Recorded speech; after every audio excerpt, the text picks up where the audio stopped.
जिस night club में 25 लोग जिंदा जलकर मारे गए थे, उसके दोनों मालिक 44 साल के गौरव लूथरा और 40 साल के सौरभ लूथरा इस समय थाईलैंड में वहां की पुलिस की हिरासत में हैं। इन दोनों भाइयों पर सबसे बड़ा आरोप यह है कि जिस समय इनके नाइट क्लब में लोग जलकर मर रहे थे, उस समय ये उन लोगों की मदद करने की बजाय देश से फरार होने की प्लानिंग कर रहे थे।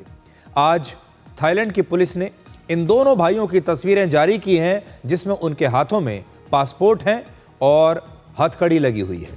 ये वो तस्वीर है, यहां आप देख सकते हैं। ये तस्वीर जारी की गई है, हाथ में हथकड़ी है और पासपोर्ट है।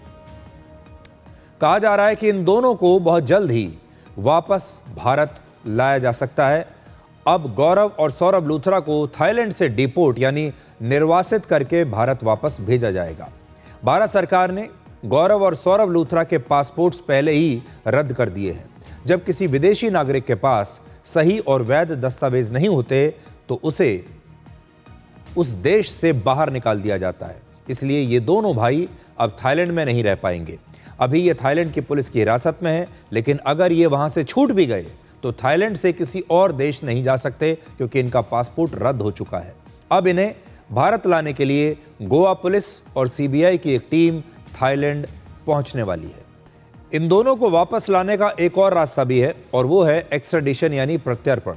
भारत और थाईलैंड के बीच वर्ष 2013 से ही एक प्रत्यर्पण समझौता है, जिसके मुताबिक अगर कोई व्यक्ति किसी एक देश में अपराध करके दूसरे देश में भाग जाए और उस पर ऐसे आरोप हों जिसमें कम से कम 1 साल या उससे ज्यादा की सजा का प्रावधान है, तो उन्हें वापस उनके देश भेजा जा सकता है।